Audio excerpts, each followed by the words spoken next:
All right, welcome back here. 2011 Chicago Open. Absolutely gorgeous day out in Joliet, Illinois. I'm Matty Marshall, and I'm up here. Paintball legend, multi-world champion Steve Rabikoff. Steve, awesome first game. CEP winning the first match that they've ever won in their professional career. But right now, we are about to watch Infamous take on the Ironmen. Two iconic teams. Infamous changing their colors up this year. Historically, they've been a yellow and black team. They're going with the orange and black now. And on the opposite side of the field, the Ironmen continually rocking the red and black as they have for years. Even when you played, even when I played. Oh man, yep. I love both these teams. Steve and I both played on the Ironmen for years, and we're very good friends with all the players on Infamous. This should be an absolutely awesome match. All right, you're looking at the breakout on your screen right now. That's Infamous trying to make it out on the snake side of the field. It looks like they are able to do it. And Ironman is moving up to the middle field quick. And Chris Lasoya streaking out to the back corner.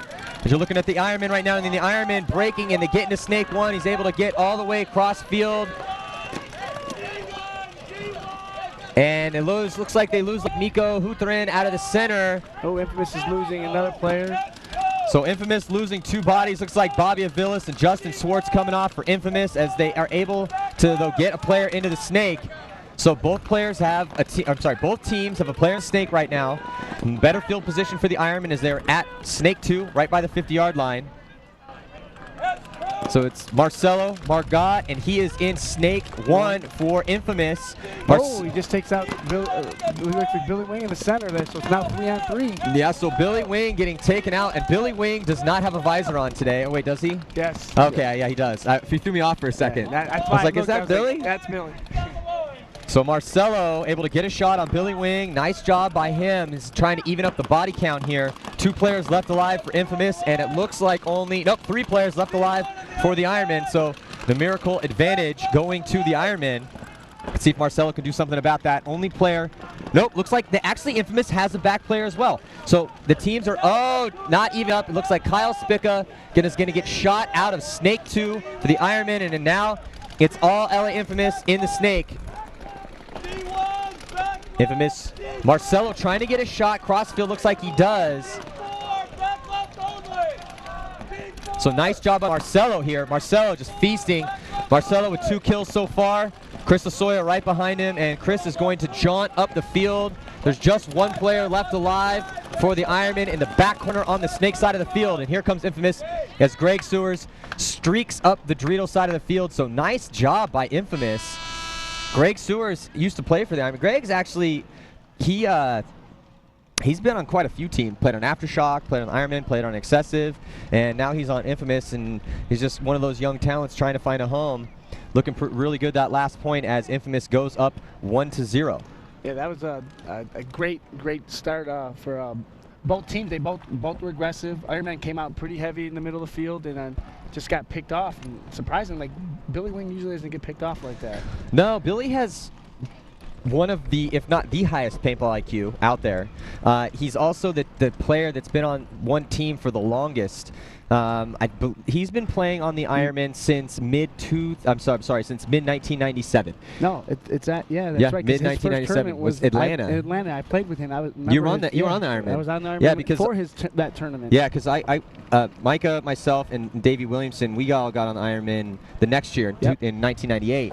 And he had been on I remember Billy was a young pickup, and as that was the reboot for the Ironman back then, and we ended up winning that title. He was the youth movement. Yes. and it's, and Billy he's always just been one of those steady guys. I mean, Billy is one of those guys that we were talking about last game if you tuned in. Me and Steve were sitting here and we were speaking about how that in order to build a championship winning program, you need players who are not going to peak and valley. You need guys who are going to be consistent, guys who are going to be clutch. Billy Wing is the quintessential clutch player. He's always playing at a 7 or 8, and sometimes will bounce up to a 10, depending on the situation. And he's pulled off, he's won titles and been involved in legendary, comebacks. And I mean, he's just done it all. Yeah, you really can't say enough about how well Billy Wing has been such a solid player for such a long time. 15 years, just about, he's been playing for the Ironmen.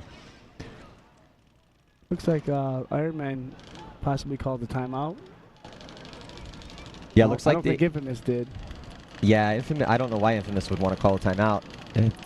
And I don't necessarily know why the Ironmen would want to slow Infamous's roll at a 1-0 mark. And that's kind of, you want to save that timeout unless, hey man, they could have had some issues with the game plans. They could have had issues with equipment. I mean, there's a lot of reasons why guys call timeouts. Yeah. But typically, strategically, you normally want to throw a timeout to slow the other team down. Or if you're just getting whooped up on it, you really need that extra 2 minutes to figure out what the hell is going on. Yeah, because the breakout was good for both teams, and both teams lost bodies in the beginning, and just Infamous got in the better position and got the lucky balls that fell on Ironmen's heads. Yeah, so these two teams, again, they have played each other 8 times during the last 5 years, and the Ironmen have beaten Infamous 6 of those 8 matches by an average of 5 points. Now, the times that Infamous has won the 2 out of 8 games, that average is only a 2-point margin of victory. So the advantage, at least on the boards, would go to the Ironmen. However, you know, I would really put this about even, honestly, I think. Because, you know, both these teams are, I would actually say the Ironmen are in a little bit more of a rebuild. They absolutely are. Than Infamous. There's no way you could really describe Infamous's team as a rebuild. No, I mean, you know, they got amazing talent on that team. The original crew that came from the old Avalanche days. You still got Travis, JR playing phenomenal this year. Chris is back. He's a little bit chunkier than he was when we were on Avalanche, but sorry, well, fans, he's had that knee, he had that knee problems. You're like, I don't care. No, he's getting it. He's getting it. He'd be giving it to you hard if he was up here. He has the skills. He knows what to do. He put on. He's like an aged turkey. You know, and talk about paintball legends. I mean, Chris defined tournament paintball for many, many, many years, and he really helped create the style of play that exists now, and that is in no way an exaggeration. All right, so on the breakout right now. Oh, did John make it? Is he going to make it? Oh, he gets eliminated. He slipped and fell. Oh, so it looks like one player, it looks like John Richardson getting taken out of the center as he tries to get a little bit of penetration up in the middle for Infamous. A much better field position for the Ironmen right now as they are trying to tie this game up. The score is 1-0 for Infamous. And Infamous making moves. Oh, looks like Zach Wake. Yeah, Zach Wake getting taken out. So that's 2 Infamous down, 5-on-3. No Ironmen have been eliminated yet. And Nicky Cuba trying to get on this little snake wedge and makes it.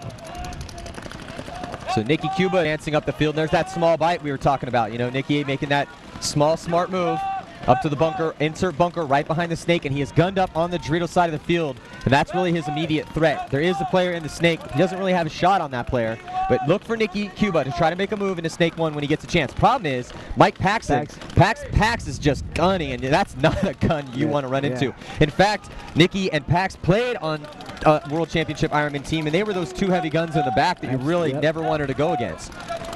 And he's got it definitely locked. So Nicky just needs to stay alive, and maybe he can pick one of these guys off and even up this game a little bit. Ironman's trying to play out in the middle of the field, see if he can get a shot at Nicky. And the Ironmen, very good field position right now as they are aggressively pushing on all sides of the field. Scott Kemp trying to back up. Looks like Humphreys here in the snake. Oh, I think he just eliminates Mike got Nicky, so Nicky played it right. He's in a bad spot. Guys are creeping on him. He's got to try to maybe get a lucky ball on one of these guys. Yeah, I mean, when you're dealing with an aggressive push, like the crossfield aggressive push that the Ironmen have put together right now, Ironmen look really good at this point. Yeah. Ironmen looks like they are still 5 alive. They are. Flawless so far in this point as they finally take out Travis Lemansky in the back center. So Travis getting taken down by Mike. Wanted to go run him down. And who's the last player? It looks like Kevin Rudolph. Yeah, so it was Callie Rudolph in the back corner. Really just they held it down for as long as they could into the position that their teammates left them in. Yeah, and honestly, when you're in a situation where you're in the back 2 spots and you're looking at 5 bodies, the only way that you're going to pull that out is if the opposing team starts making mistakes. I can tell you from experience. You know, I played a lot of years in the front and a lot of years in the back, and looking at it from both sides of the coin. When you are aggressively pushing into a team that only has a couple bodies left alive, you really need to be careful, because if those guys are on their game, they can swing it back around their way by taking out a couple guys quick. But what you're looking for if you're that back guy is you're looking for those guys like, hey, we're up 3 bodies. I'm just going to get up and giddy up down the field. And that's not what you want to do. Smart, small moves, Yeah. use the other guns on the field. In fact, when we do drills or teach clinics, one of the two biggest drill, or one of the biggest drills, but has two components essentially, is that you do those 5-on-3 low minute drills. So it'll be put 2 minutes on the clock, put 3 guys in a bunker in their bunkers already, and then have 5 guys put them in their bunkers like they have the majority of the field, then they have the ground, and then you let them throw down, and you do that over and over and over and over and over again. It's a situation that you're gonna play in these matches here eventually, and they got to know. And you know what? If your guys, the 3 guys that are in there, can start pulling out some of those wins, that's what you need. That's how legends are made, man. Yep. I mean, Absolutely. guys like Mike and Nikki. I mean, there's Billy on the Ironmen, and then Nikki on the, and even, well, say John Richardson's more of an attacker, but I've seen him pull up a lot of crazy moves too. But the thing is that it can be done, but you have to really actively be looking for those mistakes. And the only way to do that is really to be outside of your bunker. But the Ironmen, that last point, did a very good job of rolling their guns. That's another big component of being up bodies and effectively pushing into a lower number of bodies, is that you want to essentially not let those last couple guys play paintball. Because if you let them win gunfights and put you in, then that's when they're going to be able to actually be wrapping around, looking for those mistakes, looking for guys in those transition moves out in the open. Absolutely, and JR helped them a little bit by slipping in the middle of the field. I mean, he got up, he almost made it in there, and it's just getting too top heavy, man. I told he bench him, presses like 400 pounds now. I just told him, I said, man, put a shirt on. You're gonna scare everybody. He's massive now, and I'm not fat. He's yoked. He likes the gym. He likes the gym, and you can tell the guy's got big. He's just a massive guy now, man. He's an athlete. He trains. He really is. He said, hey, if I'm gonna play at this level, then I need to train, and he does. He trains and does what. Well, I would like to see more guys do at this level. Well, the thing is that a lot of guys that are incredibly talented and already moderately physically and athletically gifted, what they a lot of times will do is they will just try to ride with that. But the best guys are the ones that are training their bodies for this, because and it's not it's deceptive. Paintball is hard on your body because it's such a repetitive thing. You're playing a lot of weekends, and some practice facilities aren't as beautiful as this amazing pristine grass field that we have to play on here. Especially, like coming up out in California. I mean, we played on some really rocks, and you're playing on just a rocky dirt patch of ground with some bunkers on it as a practice. God, yeah. Rattlesnakes. Yep. I've definitely cut my head and blown the head off of my fair share of rattlesnakes out in California. We used to have this little, when I was reffing as a kid down by Borderland, which was like 2 miles from the Mexican border, we used to have this little 410 shotgun we called the Snake Charmer, specifically to blow the head off of rattlesnakes. But yeah, like John Richardson, the thing is that he's getting on in age. He's heading towards the end of his career. I talked to him, and he says this every year, but this might be his last year. And in order to, those joints start to go after a while, and but the way to counteract that is to keep your muscles physically and as in good of shape, both aerobically and strength-wise that you can. And he's doing it. And you know what? So far this year, best he's been playing. Oh, he's been playing phenomenal. Yeah. I saw him pull some stuff off the first couple events. Yeah. Oh my God, it was just like, what's going on here? And he's like, I'm not doing what I've been doing. I'm getting stuff done this year. I'm like, nice. Yeah, he's looked real crisp, man. Really fluid. And Johnny is one of those guys that it's almost pretty, Yeah. I mean, it really is a kind of a beautiful thing the way he's able to play the game, because it's so effortless when he does it like he can. And there's not a lot of guys that can say that. Your kid is one of them. Oliver Lang is one of them. I mean, there's Brian Smith is one of those guys. Some guys have more look at Chad Boucher, plays for Damage. Yeah. He's more of I would say a power player. His movements are quick. Ryan Moorhead, similar type of player, power player. His moves are dynamic. His moves are jerky. His moves are quick.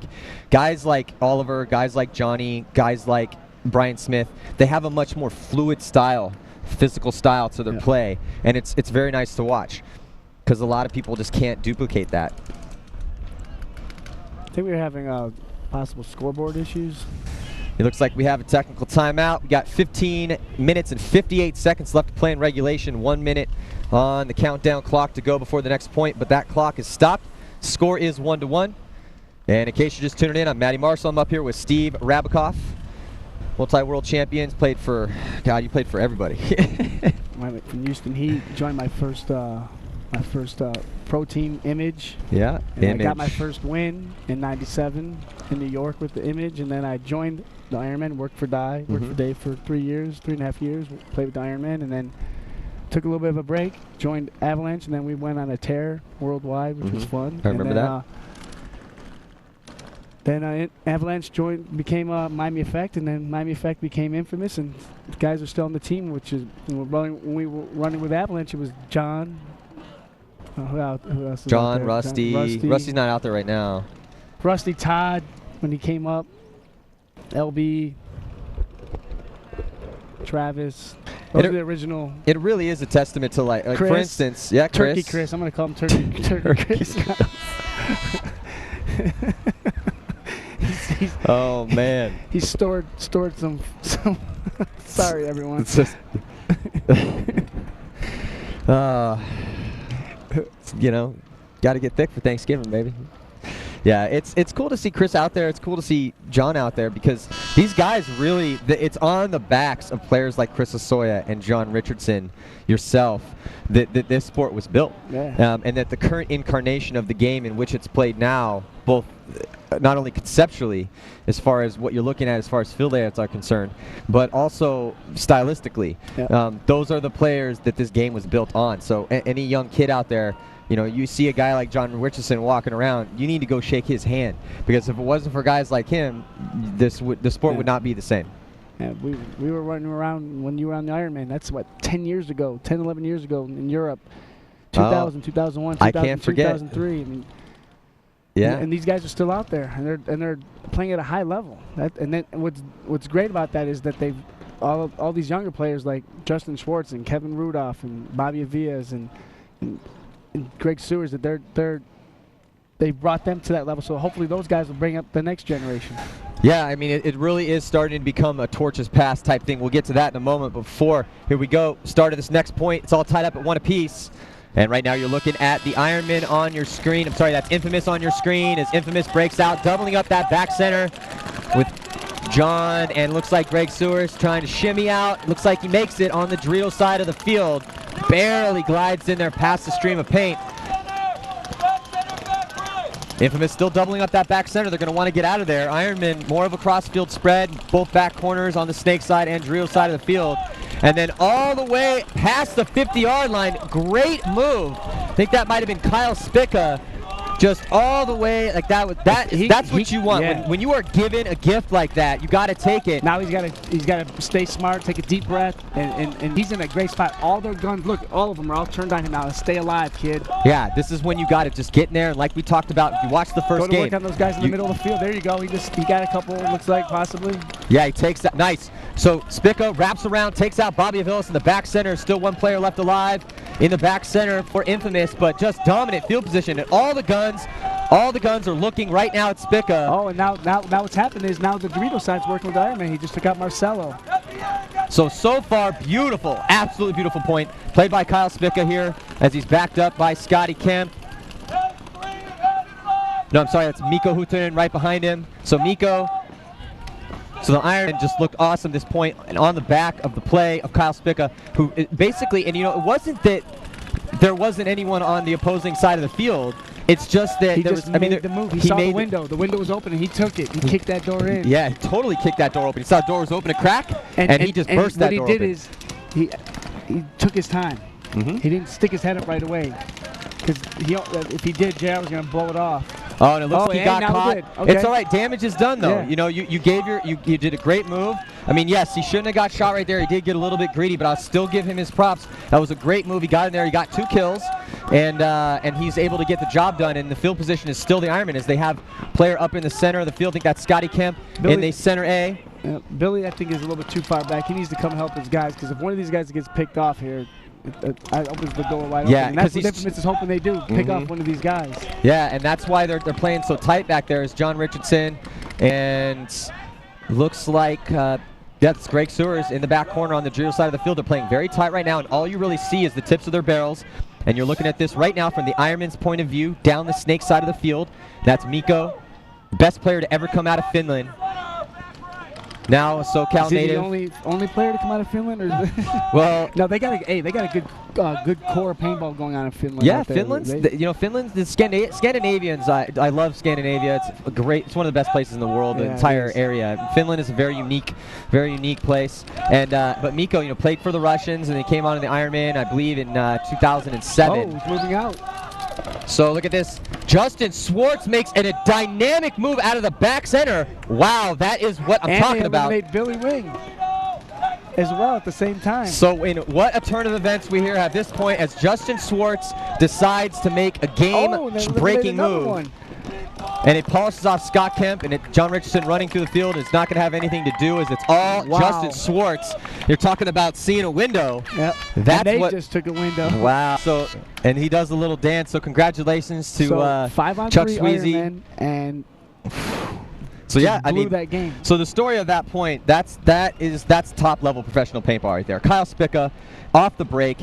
Able to basically, and that's another reason why you run with your eyes up. You run with your eyes up. You do not run looking at the spot where you're going to go. You have to run looking at who's shooting at you and where those opposing players are. The reason why you do this, and your kid, Justin Rabkoff, he's one of the best at this. Oliver's really good at that. Ryan Greenspan's good at that. All the top level players do this. The reason why they do that is because when you see a window, you take it. And if you're running towards your bunker, it's a much higher level of paintball IQ and paintball play. And if you're running to your bunker and you're looking at the opposing players and no one's shooting at you and you see that window, you go. You don't eyes down, run, dive into your spot. Now, again, that's what we were talking about. You see some of that stuff in the films, and you want to do that. But no, man, you look at those. If you don't see any streams of paintball coming at you, so Spica makes that great move all the way past the 50-yard line, all the way into Snake 1 of the Infamous' side. Now, that being said, he does good work in there, but then he gets shot out being a little bit too sloppy. And you were saying Billy didn't have enough penetration up there, and what happened because of that was Justin Swartz. Now we flip it around to Infamous' side. Justin Swartz able to make a absolutely stellar superstar move, very, very much composed. He was, literally digging a trench in that back center just to stay alive for a good 2 minutes, 3 minutes. But then that's another thing, is that you have to feel the flow of the game. When you see the flow of the game opens up for your side of the field, and that's why paintball is such an interesting dynamic sport. Both teams are on offense and defense at the same time. So Justin literally is so much on defense that he's digging a trench for 2-3 minutes, and then boom, in a split second, turns it around, plays offense, runs out to the corner, smokes down two. Yeah, smoke changes the game, and that's the game-breaking move. And Infamous is walking on the field all happy and excited. And Ironman, their heads are down a little bit. So let's see what happens at this point. Yeah, and that's it. We're talking a tie game up to that point. That was a huge, awesome job by Justin Swartz. All right, now on the breakout, on your screen, you're looking at Infamous. Oh, and Billy Wing gets eliminated with the visor. And Travis Lemansky getting shot for Infamous. So 4-on-4 with Ironman in the Snake 1, though. Now moving around. Oh, Kevin Rudolph goes into Snake 1. Yeah, so both teams with players in the Snake, but better field position overall for the Ironmen. Oh, eliminates Zach Wake. Yeah, that's just, better field position, and it looks like that's Scotty Kemp, I think, who's in Snake 2. Oh, they eliminate Chris Lasoya on the Dorito side. That's G3.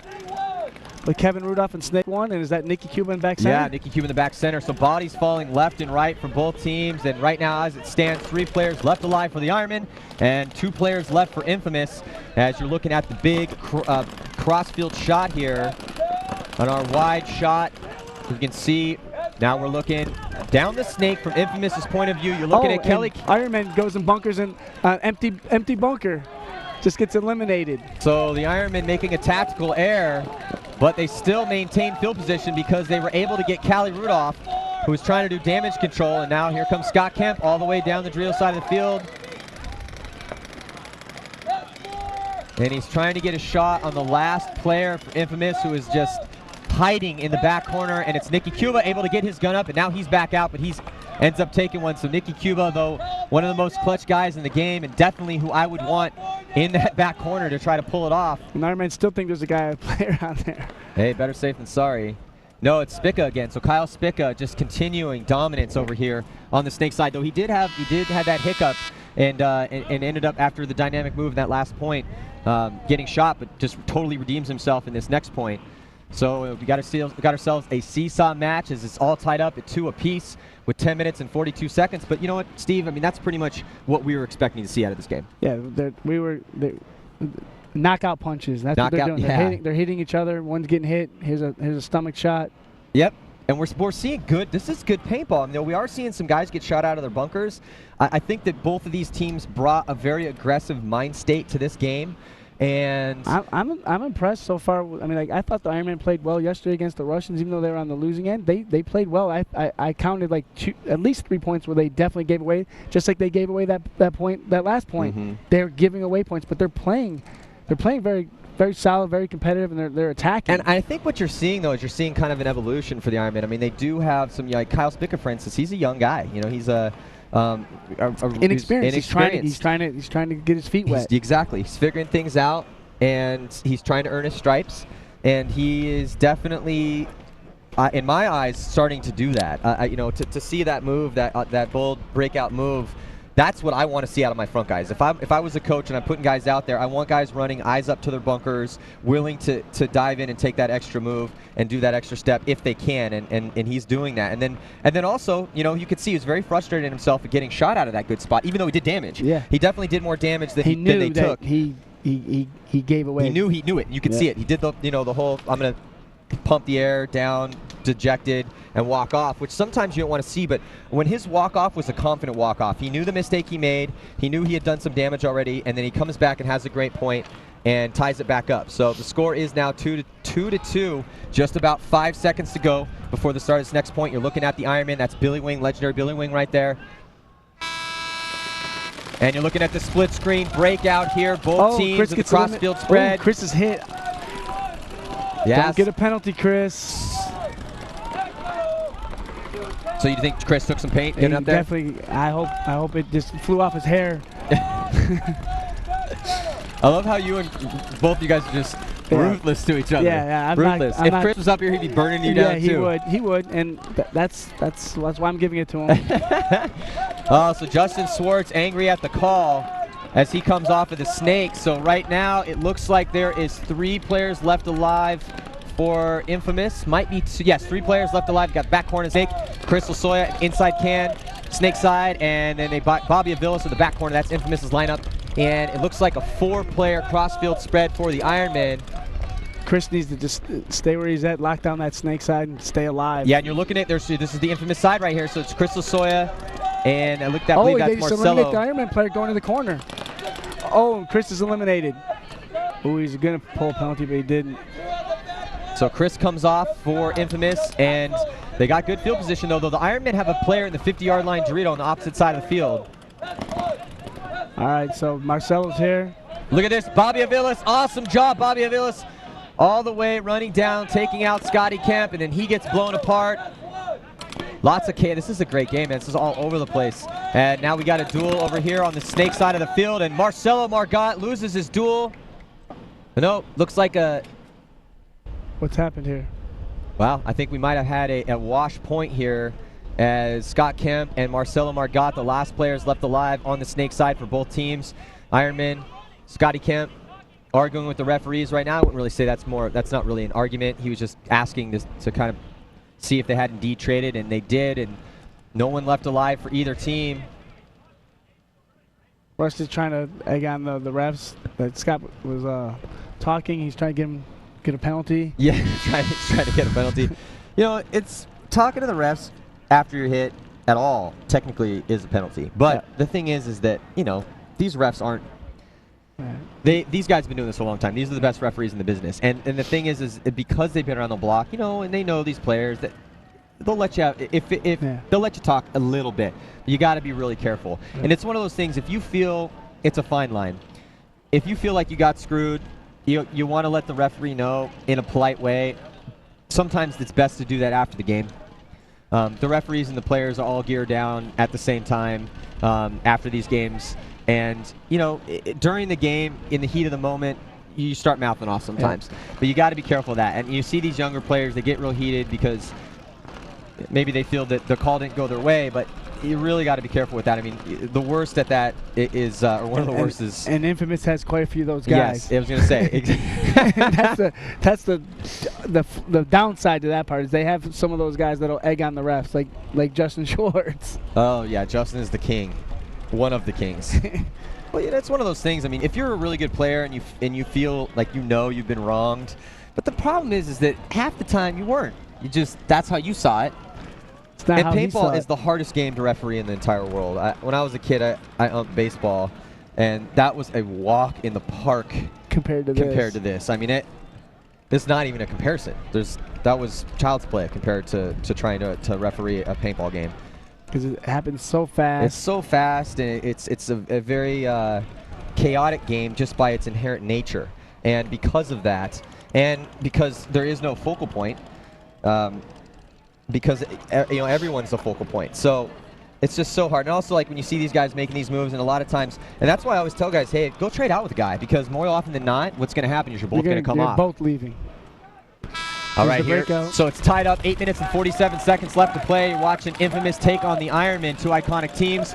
Amanda Marshall up here with Steve Rabikoff. And right now you are looking at the Ironmen, and now to Infamous as Zach Wake. Yeah, Zach Wake getting in Snake 1. That's big for him. He's been playing the Dorito side. I was kind of surprised that they didn't have him on the Snake side. But yeah, Zach Wake is one of the best Snake players in the game, but a lot of times you see guys that play one field position a lot, and I don't know, it just gets bored for them after a while. Yeah. And they want to diversify it. Now, sometimes that's not the best call coaching-wise. That would be like your all-star shortstop being like, hey, you know what, coach, I want to play center field. It's like, no, you're the best shortstop, one of the best shortstops in the game. Why the hell would I put you in center field? You're staying there. Do your job. Infamous eliminate Ironman Snake corner. Oh, and Zach Wake dying out of his bunker. Looks like he got shot cross field. Can't really tell where that came from. Might have been the back corner. Zach Wake dejected, walking off. That's not the walk-off you want to see. You know, when you see that walk-off, that's not early. Still, this game is 2-2.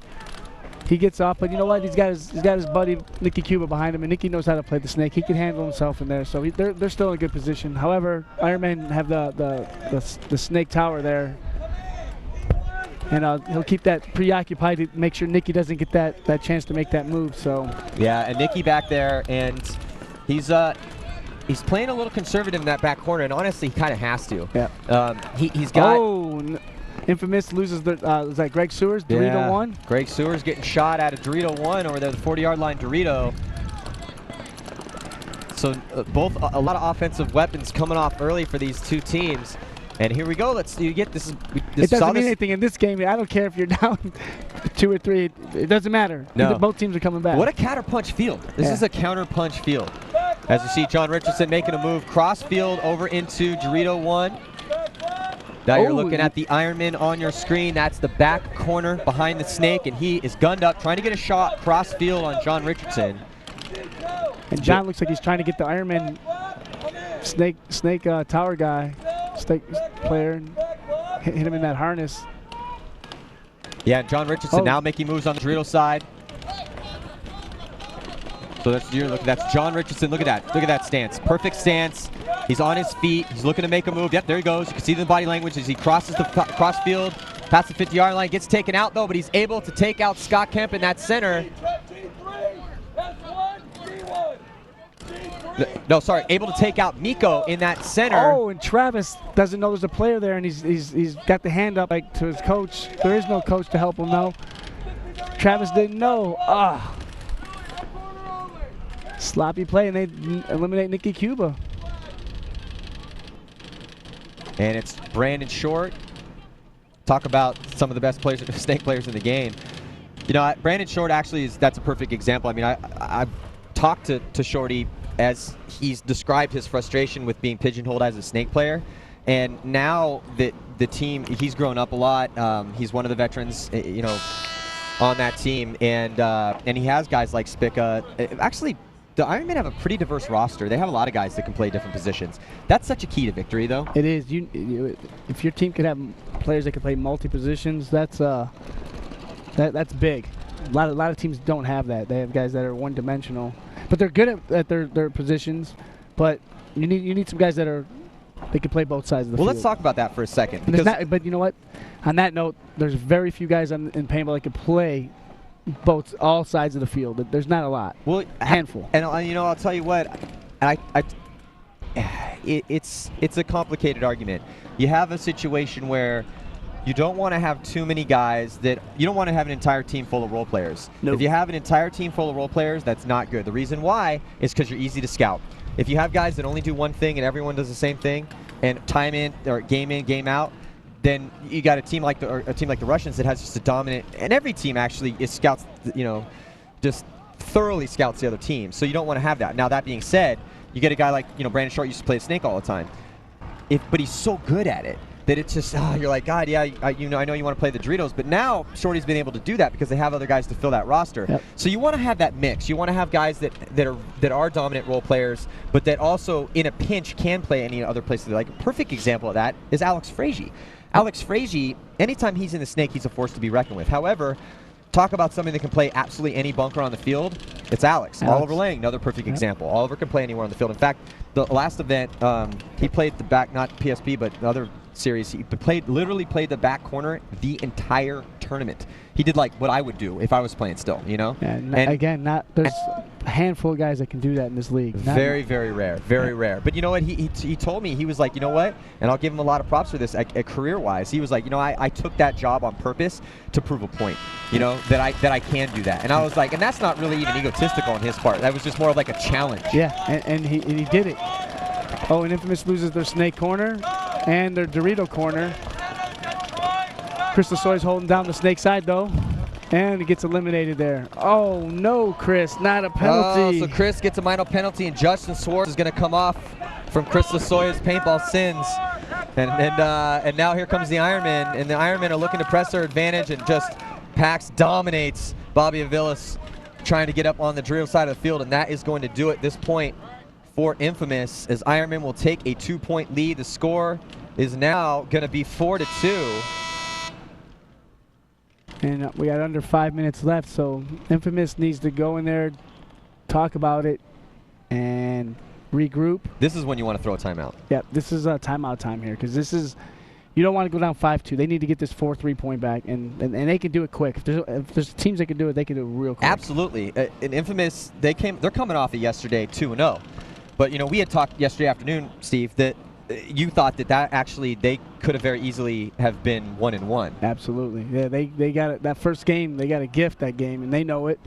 And but you know what? We say the W is all that matters. They got the W, so they're 2-0. Just win, baby. Just win. They're 2-0, and they're closer to getting to tomorrow. And that's what all the teams are here, because they're only taking top 2 teams from each bracket, is what I was told by Tony yesterday. Unless they changed it between now and this morning, top 2 from each bracket. So you've got Infamous 2-0 in this bracket. You've got Russian Legion that's 2-0 in this bracket, and Ironmen are 1-1. So if Ironmen can pull this game out, they're 2-1. That puts Infamous at 2-1 going into that final game. And Ironmen and Infamous don't want to. That's again where you don't want to put your life into the Stripes' hands. Yeah. You want to take care of business now. Oh, absolutely. And it's never leave it in the hands of the judges, man. Yeah. You never want to put your team in a position where the refs can affect the actual outcome of the game, which is why it's always so frustrating. And again, we talked about this in the last game in the Infamous or in the CEP Vicious game, is that you don't want to be in a situation, not that game was, but there was a point of we were talking about was how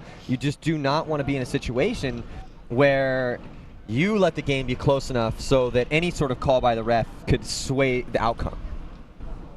At all. Yeah, so we got, so that timeout was called, and very smart timeout. You really want to slow the Ironman's roll and take the, timeout.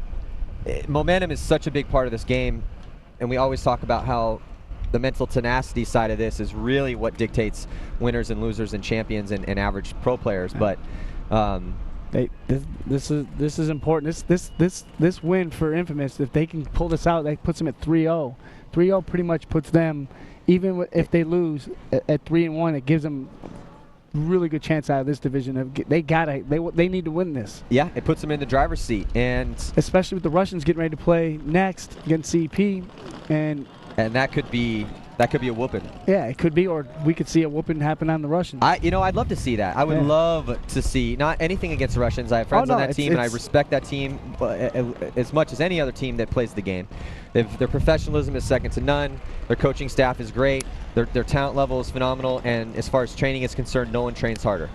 We'll definitely elaborate on the Russians program when that game comes. However, man, I'm a sucker for the underdog. Yeah, I'm always I a love sucker it. for the underdog, and I would love to see. And you know, Want to see more George Masons out there. Yeah, and VCU. yeah, man, absolutely. And it would be great to see CEP to come out. I would love to see CEP come out and play the Russians like they did play against them in Texas. Yeah, that'd be great.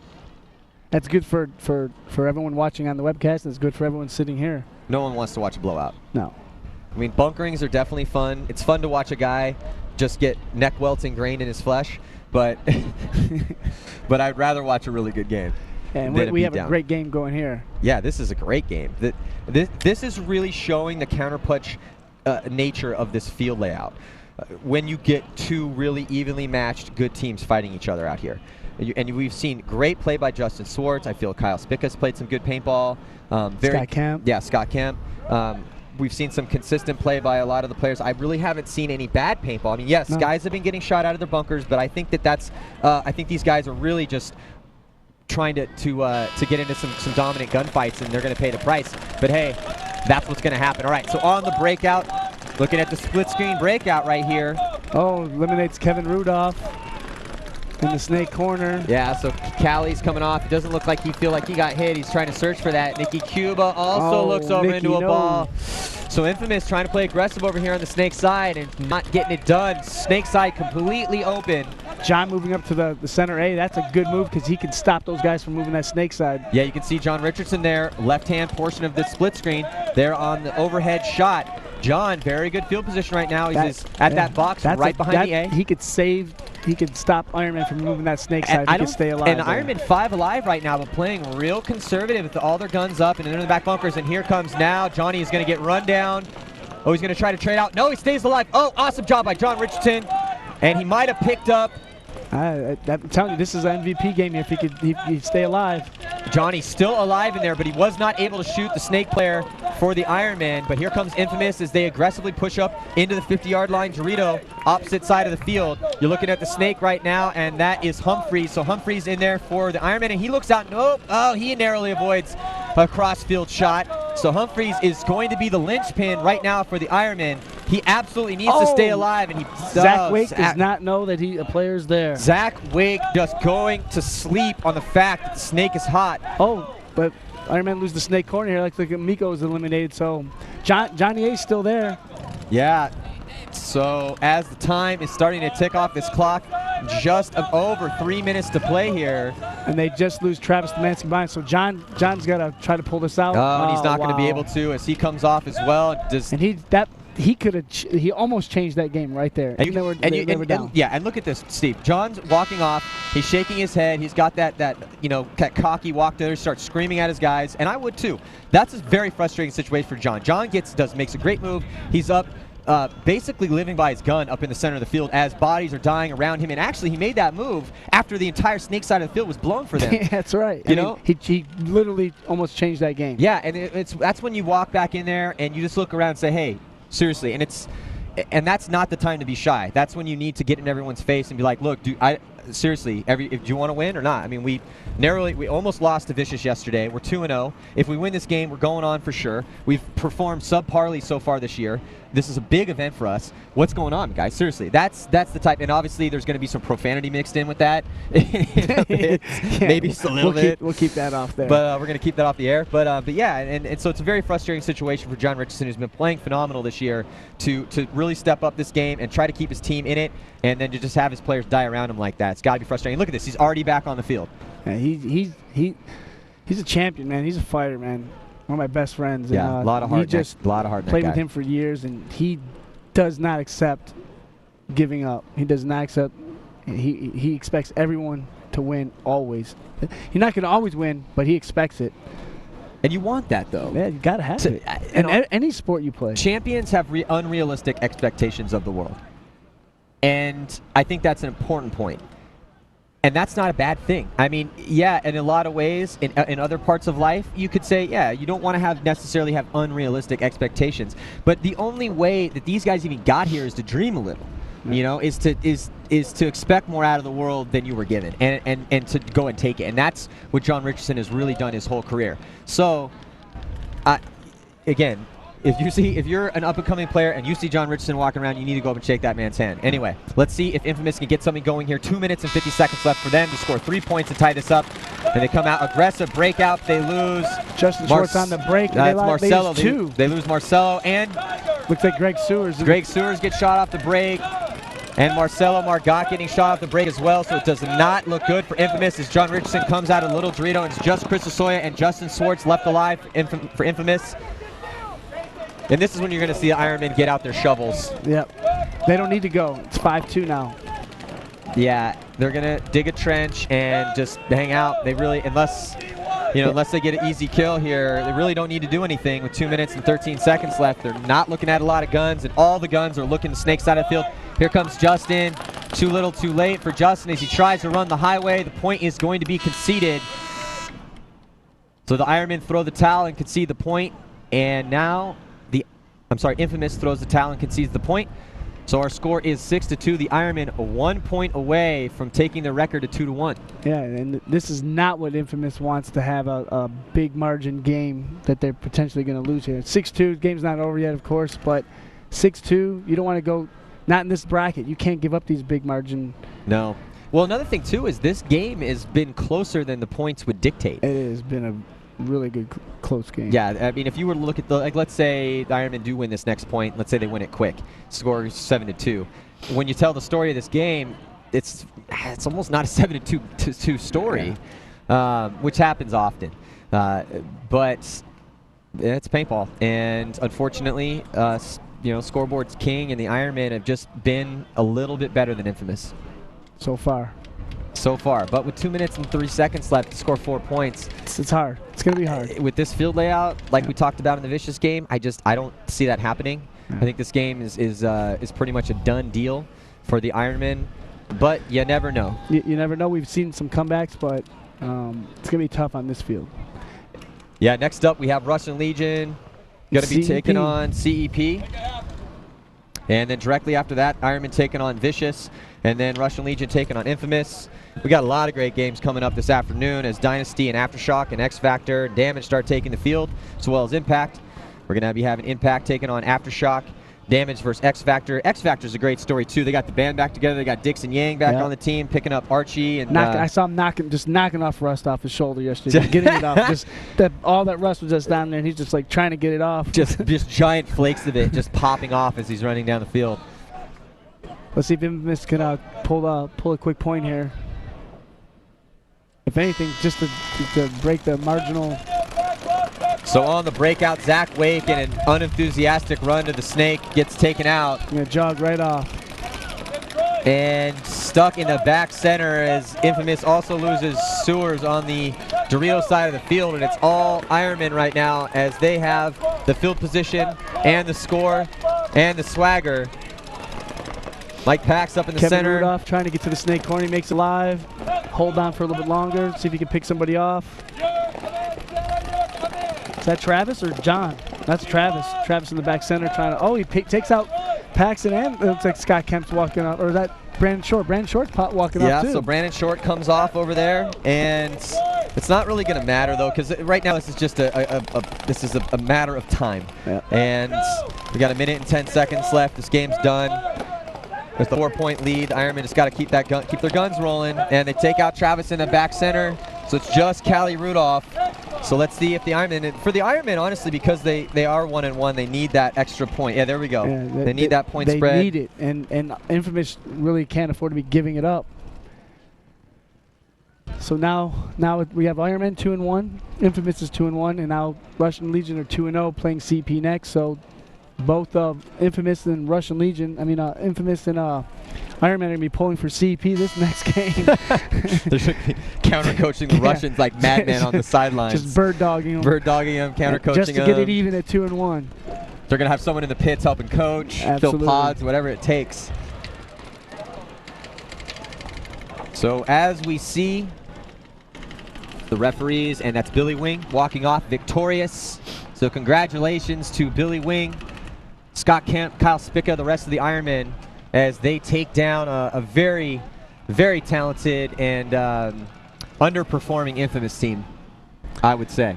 That was not what they expected and not what they wanted. However, they do have one more game left for today, but that game is against the Russians. So yeah, that's going to be a great game. Yeah, Infamous always plays the Russians well. So yeah, and some great paintball today. Man. Yeah, definitely tune in for that game, and that is going to be coming up. We have Russian Legion taking on CEP, Ironmen taking on Vicious, and then Infamous and the Russian Legion will be throwing down in the third match coming up after this. And I'm just with Infamous, I'm just wondering, Steve, okay, what do they need? I mean, the talent level on that team is just absolutely ridiculous. I know they're practicing. I know they want to win. I do not know exactly from what the watching up secret here, is. It looked like they were making moves, but they're making moves individually. I totally agree. So they have one more game left. But anyway, you're watching the 2011 Chicago Open. I'm Matty Marshall with Steve Rabikoff. We'll be right back after these messages. Yeah.